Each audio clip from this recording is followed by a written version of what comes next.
Tra le tante iniziative svolte nella giornata di ieri, 25 novembre, contro la violenza alle donne, in particolare quella organizzata dall'Associazione Fidapa di Agrigento, diretta dalla presidente Carmelina Guarneri, e dalla Scuola dei Mestieri Euroform, presieduta dal direttore Salvatore Licata, che ha visto anche la partecipazione di Andrino Occhipinti, magistrato e presidente della Corte di Appello di Caltanissetta, della docente Rosaria Careffa, moderato dall'avvocato Eva Di Betta. L'incontro si è centrato sul tema femminicidio da Dante ai giorni nostri, no alla violenza, ampia e interessata la partecipazione degli alunni che si sono approcciati a un tema di grandissima attualità come quello trattato. Sì, grazie. Parlare della violenza, oggi è la giornata, si ricorda la violenza, il fenomeno brutale della violenza contro le donne. Sono venuta qua per cercare di fornire ai ragazzi delle coordinate, dei consigli, dei suggerimenti, ma anche delle coordinate giuridiche su come muoversi, su come vivere e crescere all'interno della società. Perché per richiedere ai ragazzi il rispetto dei limiti che ogni società civile impone, ritengo che si debba prima indicare agli stessi giovani quali siano i limiti del loro comportamento. Detto ciò, la violenza come le donne è, secondo me, un fenomeno trasversale ed è soprattutto la punta di un iceberg di un fenomeno più grave, di una violenza generalizzata che ormai caratterizza la nostra società. Naturalmente oggi viene celebrata internazionalmente l'eliminazione per la violenza contro le donne. Naturalmente questo non è l'unico giorno, ma è il giorno in cui però ne parliamo tutti, se ne parlano tutti, se ne parla in ogni ambiente. Ecco, è importantissimo sensibilizzare soprattutto i giovani,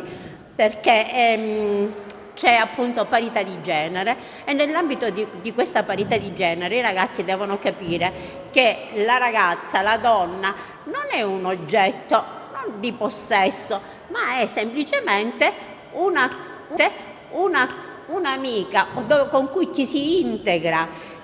perché la violenza può essere a tutti i livelli. Non dobbiamo per forza di cosa arrivare al femminicidio, ma ci può essere una violenza fisica, oltre che sessuale, psicologica, ma anche economica. E quindi è importante, fin dalle prime classi, addirittura dalle classi elementari, a mio modesto parere, intervenire e far capire ai ragazzi che non c'è differenza tra uomo e donna, tra ragazzo e ragazzo, tra bambino e bambino. Vogliamo dare un segnale, oltre che la nostra presenza, anche informare sui servizi che ci sono, ma il messaggio più forte che voglio dare ai ragazzi, perché ho fatto il giro di diversi istituti scolastici, è quello di fare in modo che la sensibilità venga vista come un punto di forza e non come un punto di debolezza. Quindi la sensibilità di vedere, di guardare gli altri, di vedere la violenza, anche quella che non lascia lividi. Quindi di stare attenti alle nostre amiche, alle nostre vicine di casa, a carpire quei segni che possono essere sinonimo di una violenza silenziosa. Quindi di spezzare il silenzio e cercare di avere più empatia verso gli altri, perché alla fine, anche se si fa una rete tra istituzioni, la rete che serve è quella tra cittadini, affinché non ci sia il silenzio, ma si vada avanti ad avere più senso di rispetto verso gli altri. L'importanza di parlare e ricordare la giornata la giornata internazionale istituita dall'ONU per l'eliminazione della violenza contro le donne è essenziale. Il convegno nasce da una unione tra la Fidapa, la Federazione Italiana delle Donne, sezione di Agrigento, e l'Euroform, la Scuola dei Mestieri di Agrigento, che decide di organizzare il convegno proprio parlando della violenza contro le donne nella sede reputata ideale, cioè una scuola, perché è essenziale che si comunichi ai ragazzi, che sono il nostro domani, la necessità e l'importanza di operare e agire nel bene e nella legalità, Verranno qui a conversare e a raccontare ai ragazzi le loro esperienze di vita e professionali la dottoressa Anderina Occhipinti, magistrato della sezione, presidente della sezione penale del Tribunale di Caltanissetta, e la professoressa Rosanna Gareffa, autrice del libro Il sogno di Dante. Il perché è perché si crea un parallelismo dagli albori della nostra letteratura, da Dante, che già parlò nella sua Divina Commedia di femminicidio, e giorni d'oggi con i casi concreti che la giustizia purtroppo quotidianamente ci sottopone,